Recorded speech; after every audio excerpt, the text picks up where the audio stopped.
Well, I think it's time for another Fountain Pen Shootout.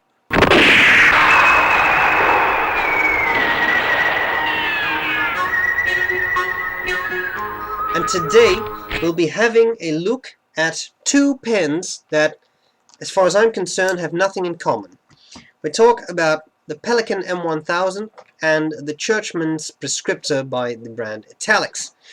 Why will I compare the two if they have nothing in common? Well, the very simple reason is that someone pointed out that I had said that both pens have very, very smooth nibs, and apparently that warrants a shootout. So, this one, the Churchman's Prescriptor, is a lot cheaper than this one. Just to be sure, you can only get these from mrpen.co.uk. It's sort of their home brand, Italix. I've reviewed this pen and the Pastor's Essential and the Teacher. There's some other pens I have from that brand. I've not been disappointed a single time. The Pelikan M1000 Souverain, this is the flagship of Pelikan. Much more expensive than this one. But indeed, both have very smooth nibs. So, I have separate reviews of both pens on my channel. You can check those out if you want more details. Right now, I'll just do a very simple, fast comparison.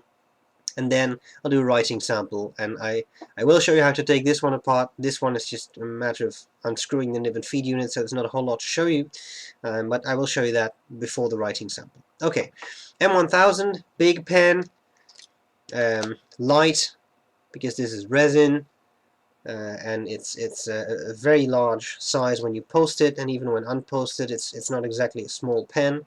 I find it very comfortable to use, very pleasant size. Nib is 18 karat gold. It's a nice two-tone nib, which you can see here. I know it doesn't focus, but at least you can see the two-tone-ness of the nib. Duo tonality, whatever you like to call that. A piston-filled pen, so it holds about this much ink, which is quite a bit. So piston turning knob, you twist that, and the piston moves up and down, draws up ink.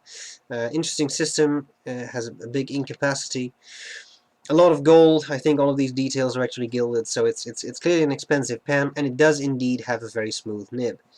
Now, the Churchman's Prescriptor, quite a bit cheaper, quite a bit heavier. This is solid brass with piano lacquer over it, making this a seriously heavy pen. I mean, this is heavy metal.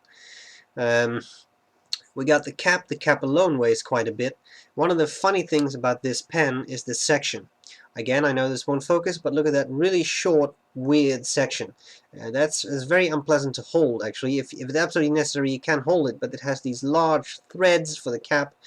So that's not the way you should use this. You should use this by posting it very securely and then holding the barrel, which is definitely big enough because you have the large cap. And that's pretty much all there is to it. So it's an interesting way to use a pen, I think. We're talking about a cartridge converter in this case, the nib, you can choose from a fairly large amount of grinds. I picked the Italix broad, in which case they just take a regular medium nib and then turn that into an Italix, which I think writes very smoothly. You'll see that in the video. Yeah, let's cover that bit when I'm writing, but it is very smooth. Okay, so this is another two-tone nib, except this one is steel, nothing fancy, no gold, but as I said, very impressive performance. And that's all there's to it. So the funny thing is that if you have a look at the M1000 and you have a look at another pen you may know, for example, a Noodler's Nib Creeper, you see that the M1000 is a very impressive size. Or maybe you know a Lamy Safari, which is not a particularly small pen, but the M1000 is still bigger.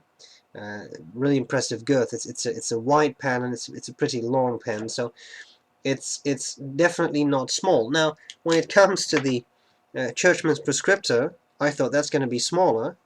It's pretty much the same size. It's a little narrower in diameter, but as you can see, not a whole lot.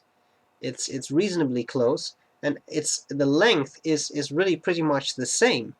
Now, when you uncap the pens, I think you'll see that the The M1000 is quite a bit bigger, and definitely has a larger nib, but still, don't think this is a small pen. Okay, I think that kind of covers it. I think we should now take them apart and then do a writing sample. So that's what I'm going to do next. I hope that's going to be useful, and I'll see you later. Bye bye. Alright, so here we go. Pelikan M1000 and the Italix Churchman's Prescriptor. Notice how both pens are pretty much the same size, and this is known to be a very big pen. So this Churchman's Prescriptor, that's not exactly a small pen, just so you know. Okay, now as to taking these apart, the only thing you can take apart here is just unscrew the nib unit. I'm not going to show you that because it's already inked up, and it's really simple. You just put the nib in there and you hold it tightly, and then you just unscrew the pen barrel, and you will hold a nib and feed unit in your hand. It's that simple. I don't think you can actually disassemble the piston unit. Maybe you can, but I haven't really looked into that yet. When it comes to the Churchman's Prescriptor, things are a little simpler. That's not a piston filler, just a cartridge converter filled pen. We have the converter. It's a simple standard international converter. Nothing fancy, it just gets the job done. Here we have the nib and feed. If it's absolutely necessary for you to take them out, you can.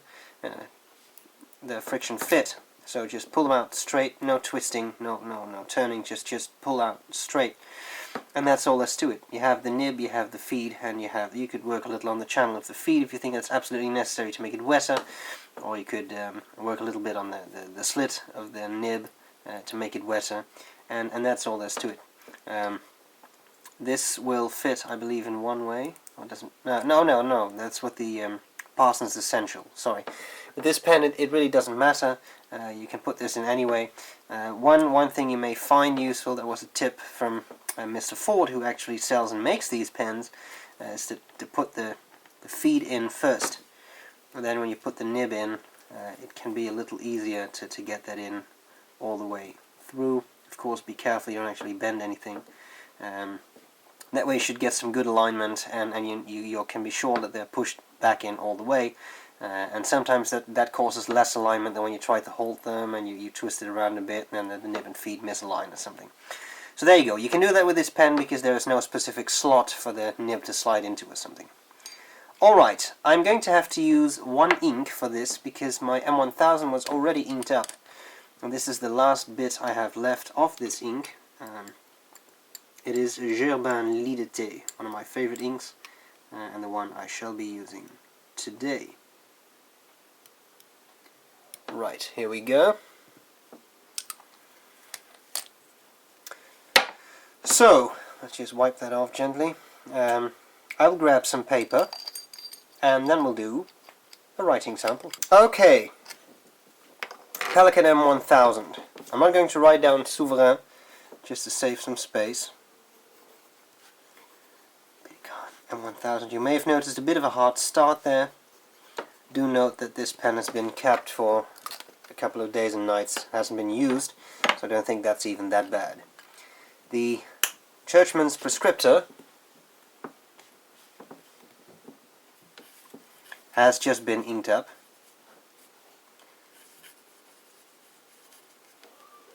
Churchman's Prescriptor. This is an italic broad. I'd say it's about 1.3. I think that was my memory, but I'm honestly not sure. Could be 1.1. No, I think it's broader than 1.1.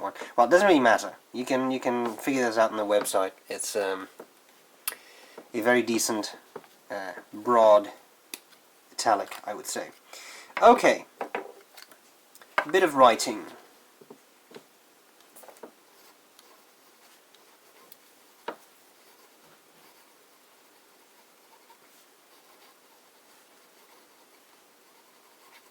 I don't know whether you can hear it, but the nib sings with every time I put it through the paper. Every stroke, it makes a noise, which is very pleasant, actually.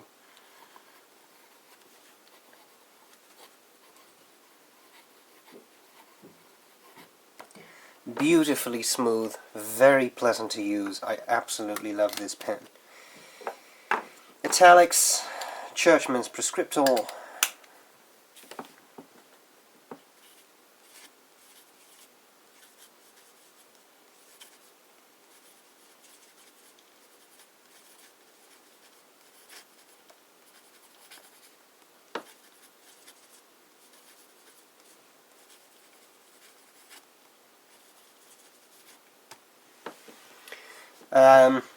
I think you can see that this nib is a bit more saturated. This is super wet. It's really, I mean, you can see the opening between the nib tines with the naked eye, so it's a really wet pen. You can't see that now because it has ink in the slit, that's why it writes. But it's amazingly wet, very saturated, really brings out the shading of an ink. I absolutely love that. I have to be completely honest with you, I don't feel that much of a difference between this nib and that nib. It's that good. Clearly this pen was a bit more expensive than the Churchman's Prescriptor, but this is an excellent nib. I have said that before. I'm not affiliated with Mr. Pen, but the Parsons Essential has a wonderful nib. This pen has a wonderful nib, and this is serious competition for pens that cost 10 or way more times what this pen costs. So that's. I think this is amazing. Let's check out something that the Churchman's Prescriptor may not have, and that is springiness. Notice the hard start there once again. This is Rhodia paper, very smooth, induces hard starts.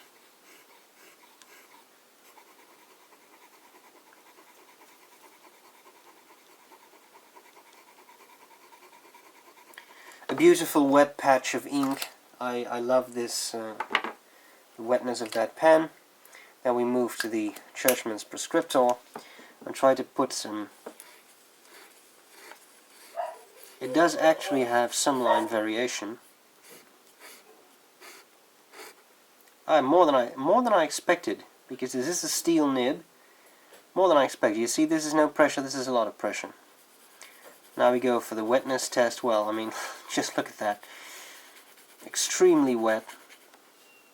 I mean, that's a seriously wet pen, and I absolutely love that. So there you have it. I mean, two pens, a very expensive one, and a, well, I won't say this one is cheap, because it's not, but it's highly affordable, I would say.